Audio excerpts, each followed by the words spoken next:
দিয়েছি।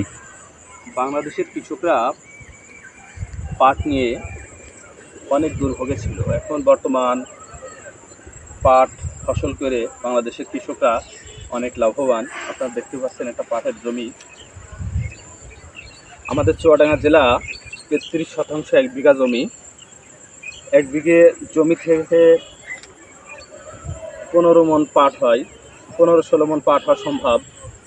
এখন বর্তমান পাটের মন এক এক সময় এক এক রকম ওঠালাভা করে, 2800, 3000, 2500 এমন হতে পারে। তো সেই ক্ষেত্রে দেখা যায় 40-45 হাজার টাকাও 1 বিঘে পাটের জমিতে হয়। তবে পাট চাষ করে এখন কৃষকরা অনেক লাভবান। আর একটা বিষয়, জ্বালানির কাজ আমার চুয়াডাঙ্গা জেলায় অনেক বড়, সেখানে পাটখাটির ব্যাপক চাহিদা। পাটখাটির চাহিদার ক্ষেত্রে এখানে প্রায় 2 থেকে 250 আটি পাটখাটি হয়। সেই পাটখাটিটা 50 টাকা আটি বিক্রি করা যায়।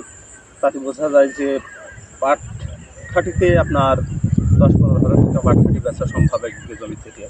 তাহলে এখানে 50-15-60 হাজার টাকা আয় আসতে পারে। এখানে প্রচুর পরিশ্রম আছে।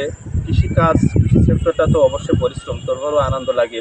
মাঝখানে চিত্রা নদী, এই পাটগুলা যখন একটা সময় বড় হয়ে যাবে, এই চিত্রা নদীটি কেটে রেখে 15-20 দিন জাগ দেওয়ার পরে এই আঁশগুলা ধীরে ধীরে বের করে নিয়ে বাজারজাতকরণ করা হবে।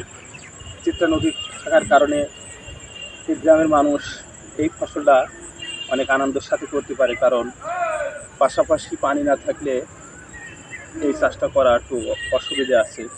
অবশ্য যাদের যেখানে এই পাট চাষ করবেন, পানির ব্যবস্থা একটু করে নেবেন ধোয়ার সময়, তারপর লাভবান। চাষ এমন একটা জিনিস, বাংলাদেশে এই পাট সেক্টরটা আমাদেরকে সবাই তুলে ধরার চিন্তা চেতনা করতে হবে, কারণ বাংলাদেশে অনেক শিল্প এই পাট দিয়ে চালানো সম্ভব।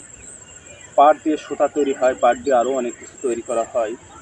পাট বাংলাদেশে যখন চাহিদা পূরণ করে রপ্তানি করা হয় বিদেশে, তখন বিদেশের থেকে যে সমস্ত ডলার আসে, এদেশের অনেক চাহিদা পূরণ করা সম্ভব পাট এই সোনালী আঁশ দিয়ে।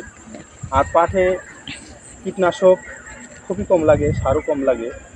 আগে লেবার কস্টিংটা অনেক বেশি ছিল, এখন এই ঘাস পাটের ভিতর থেকে মেরে দেওয়ার জন্য যে সমস্ত বিষ এসেছে, তাতে করে ঘাস মারার জন্য লেবার কস্টিংটা অনেক কমে গিয়েছে। আপনারা পাট চাষ করবেন, অল্প কিছু দিনের চাষ, 4 মাসের চাষ, 120 দিনে 120 থেকে 25 দিনের ভিতরেই এই ফসলটা ঘরে তোলা সম্ভব। কীটনাশক মাঝে মাঝে এর ভিতরে একটা আশা পোকা আছে, আর পাতাগুলা কানা করে দেয়। কিছু কীটনাশক দিয়ে একবার ব্যবহার করলেই যথেষ্ট, আর সামান্য কিছু সার ইউরিয়া দিলেই যথেষ্ট। এখানে অনিয়মিত কোনো সার ব্যবহার করা দরকার নেই, কারণ এগুলো বর্ষার সময় একাই বড় হওয়ার সম্ভব আছে।